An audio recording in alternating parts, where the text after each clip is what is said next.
These are the most rigged moments in NFL history. And first, one bad call cost the Saints a trip to the Super Bowl. Because in 2019, all the Saints had to do was get one more first down. Because take a close look at the scoreboard. A first down would allow the Saints to run out the clock and kick the game-winning field goal as time hit 0-0. But to do that, it would all come down to one final third down conversion. That's when one call changed everything. Quick snap. Breeze. Pass is incomplete. No flag for Tommy Lee Lewis. Crowd's going crazy as there's no flag right on the Saints sideline. Oh, it's an interception. It's probably going the other way with it. I mean, the ball's on the other side of Roby Coleman, but that should have been a penalty. Oh my gosh! Bro sent them flying like a helicopter. And yet, the refs just stood there and did absolutely nothing. And things would only get worse. Because after the Saints settled for a field goal, the Rams marched down the field and sent the game into overtime. And at that point, it was only a matter of time until the inevitable happened. The kick is good. Rams win it. And on to Super Bowl 53 they go. Damn! Greg Zuerlein just kicked a 57-yard field goal to send the Rams to the Super Bowl. This never should have happened. Because after the game, Sean Payton was so baffled by what he witnessed that he was at a loss for words. They felt like the player arrived at the same time the ball did. And they didn't feel like it was an interference call. Look, it's a tough way to lose a game, especially when you're in a position like that to win it, and it's all the more reason why we need more replay. We lose a chance to go to the Super Bowl with a call like that. It's just disappointing. Man, bro was trying so hard not to get fined. I'm just here so I won't get fined. But I'll tell you who really tells it like it is: the fans. Absolutely horrible. Awful, worst call ever. Cheating. I want my money back. The ref cheated. It was a very terrible call. Yeah. The Saints got cheated today, and it's terrible. The NFL should be ashamed of themselves, what they did. Could you imagine paying nearly $1,000 just to watch that? I'd want my money back too. And quite frankly, I want answers. Especially from you, Roger Goodell. Technology is not going to solve all those issues. The game is not officiated by robots. It's not going to be.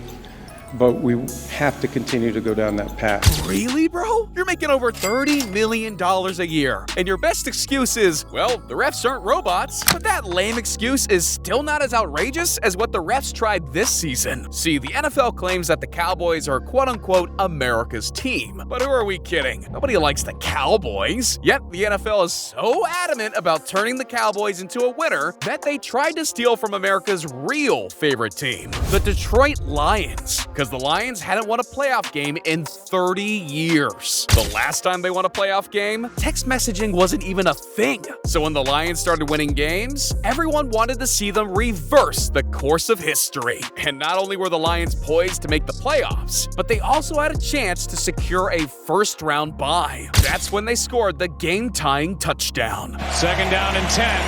There's St. Brown. Head of steam. Touchdown, Detroit. Wow! But here's the deal. Dan Campbell has some large cojones. He didn't want to settle for a game-tying touchdown. He wanted to risk it all. The rules were simple. Score the 2-point conversion and win the game. Miss the 2-point conversion and lose the game. That's when Dan turned into a man with a plan. End zone. There it is! Unbelievable! The 2-point try is good. Wow, the Lions just finessed everyone. How can you not be entertained? Well, that is except for the refs. What else could it be? Touching by number 68. So the call is an illegal touch? I think number 70 and number 68 came in, and I'm not sure 68 reported as ineligible. Hold up, I swear this man checked into the game. There's literal video evidence of it. Walks over to the official, and you only do that if you're telling the official you're reporting is ineligible. But all right, let's try this again. Score the 2-point conversion, win the game. Miss the 2-point conversion, and well, this happens. Goff gets rid of it. Incomplete. And now the Cowboys maintain their lead.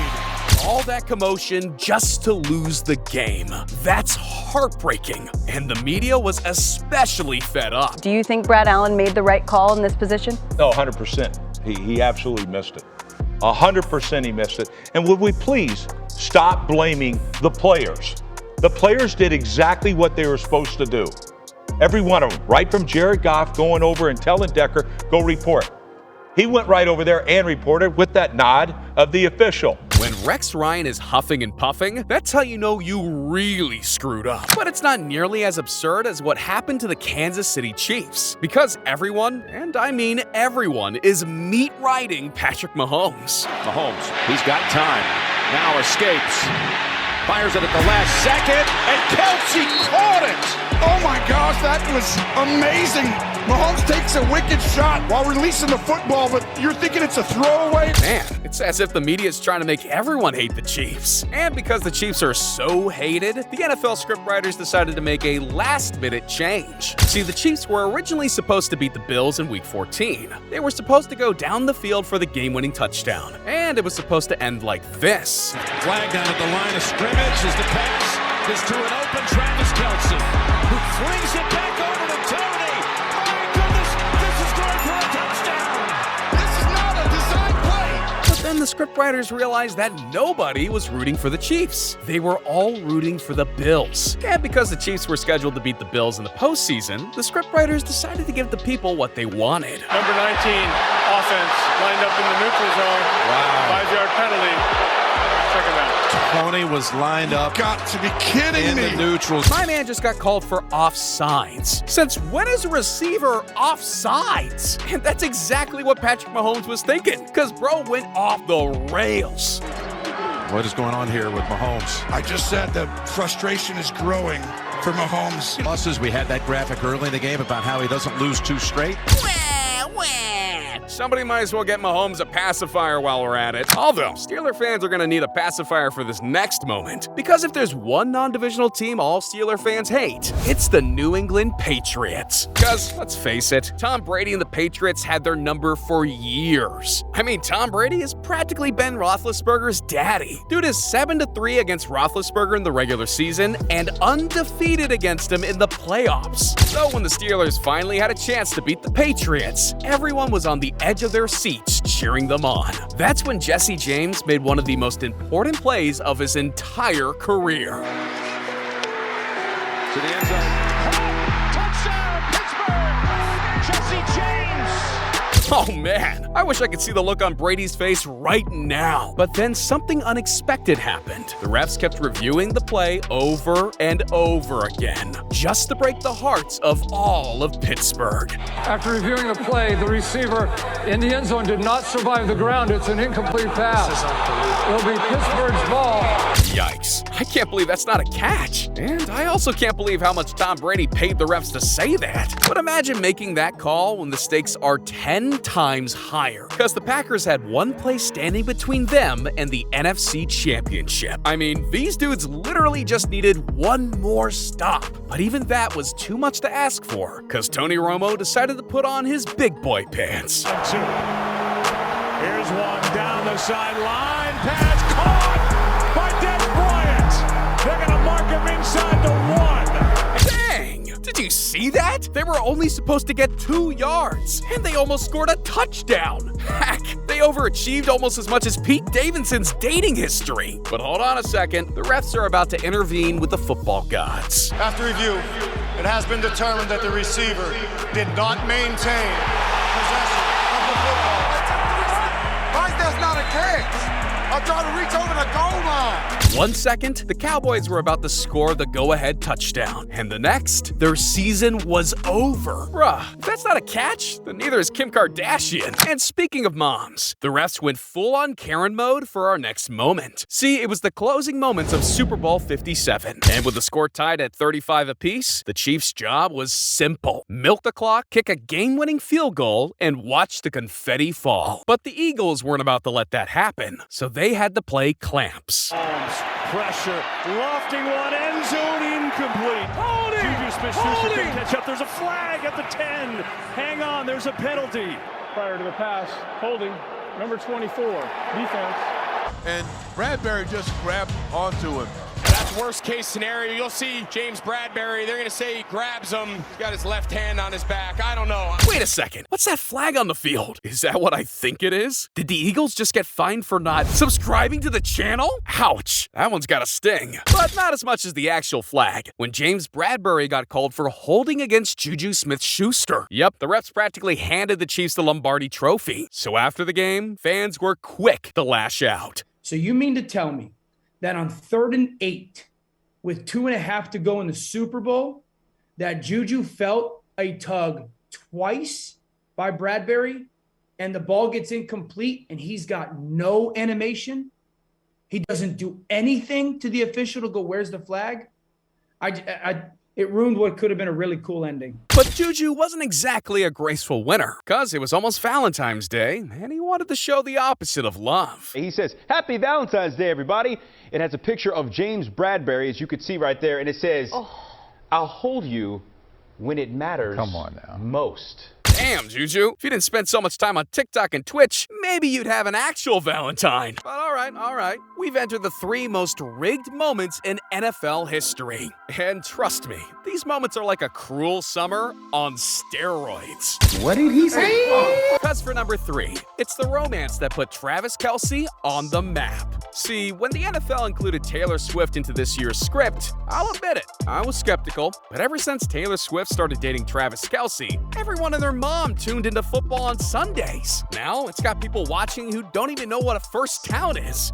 And for a bit, it was cool. The league was growing, the storylines were crazy. But nah, who are we kidding? This got old quickly. Because whenever the Chiefs got a first down, the camera immediately panned to Taylor Swift's reaction. Time and time again. But then the Chiefs made the playoffs. And that's where things got really out of control. In the first round, the Chiefs had their way against the Dolphins, meaning in the divisional round, it was time for a showdown between the Bills and the Chiefs. And everyone assumed this was the last time they'd see Taylor Swift on their TV screen. The Bills were red hot, and they were riding a 6-game win streak. Plus, the Bills had already beat them once in the regular season. But despite the odds being stacked against them, all they needed was one missed field goal.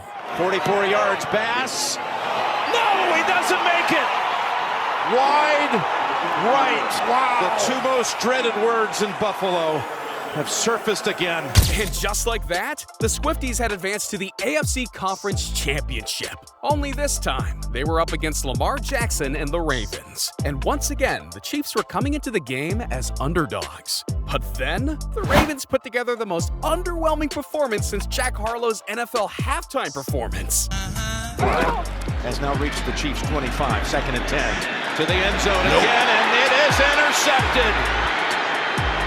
Intercepted by Dion. Yeah, the Chiefs had just booked themselves a trip to the Super Bowl. And first and foremost, that meant one thing. 4.5 hours straight of non-stop Taylor Swift. Surely this can't be a coincidence, right? So at this point, it was almost inevitable. The Chiefs were going to win the Super Bowl and officially take the Kelce-Swift relationship to the next level. I mean, it was so crazy that Vegas oddmakers even had betting odds whether or not Travis Kelce would propose after the game. And sure enough, the Chiefs got their happy ending. What's going on? 1st and goal. Mahomes flings it. It's there! Hardman! Jackpot! Kansas City! But while Kelce never proposed, this post-game interaction says it all. Hey, I'm going to enjoy with you guys. So much fun. Here we go, guys. Give me a pat. Thank you. Man, the Swifties are loving this. Meanwhile, the rest of America couldn't have been more pissed, because they were in such denial that they claimed the entire season was scripted. However, it's still not nearly as rigged as losing your ability to see, because for over 30 minutes, all the players could see was pitch darkness. And worse yet, it happened in the biggest game of the year. See, the Ravens were less than 30 minutes away from winning Super Bowl 47. But just as all hope seemed lost, millions of fans watched the unthinkable happen. Half the power in New Orleans Stadium, the Superdome here, is out. As the players now beginning to realize this may be a little bit of a delay as different players sitting out on the field. Imagine being up 28-6 in the third quarter and then watching the power go out. I mean, this stadium was worth over $1 billion, and they couldn't even keep the electricity on. This can't be a coincidence, because after what felt like an eternity, the lights magically turned back on after 34 minutes. And now that the 49ers had a chance to hit the reset button, the momentum had completely switched. And suddenly, after trailing 28-6, the 49ers scored 17 unanswered points to cut the deficit to 5. But just as the 49er fans finally started to believe again, this happened. Lost it in the air. No flag, incomplete.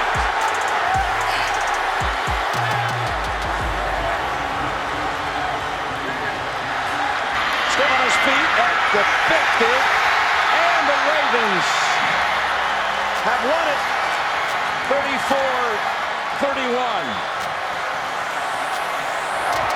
The Super Bowl belongs to Baltimore. Could you imagine if the 49ers went on to win this game? Fans would still be talking about it to this day. And yet, our most rigged moment is truly in a class of its own. Because one single call not only ended a team's Super Bowl hopes, but it also jump-started an NFL dynasty. See, it was the second round of the 2001 playoffs, and to put it simply, this game was abysmal. Because with heavy snowfall throughout the entire game, scoring became next to impossible. I mean, how are you supposed to score when you can't even see the guy in front of you? But thankfully, all the Raiders had to do was stop the Patriots from scoring one more time. And fortunately, fans wouldn't have to wait long for that game-ending play. Lost the football. It's on the ground, covered by the Raiders. Holy crap! Charles Woodson just made the biggest play of his career. But apparently, the refs must hate Woodson's guts, because they not only made a game-altering call, they also decided to create their own rules. After reviewing the play, the quarterback's arm was going forward. It is an incomplete pass. 2nd and 10 on the 42. Wow. Man, that's absurd. Not even Brady could believe it. Cutthroat game against the Raiders.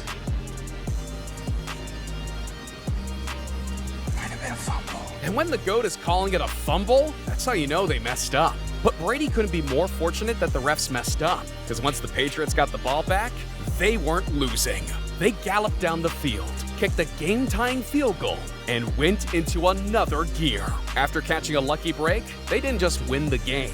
They wound up winning the Super Bowl. Down the pipe.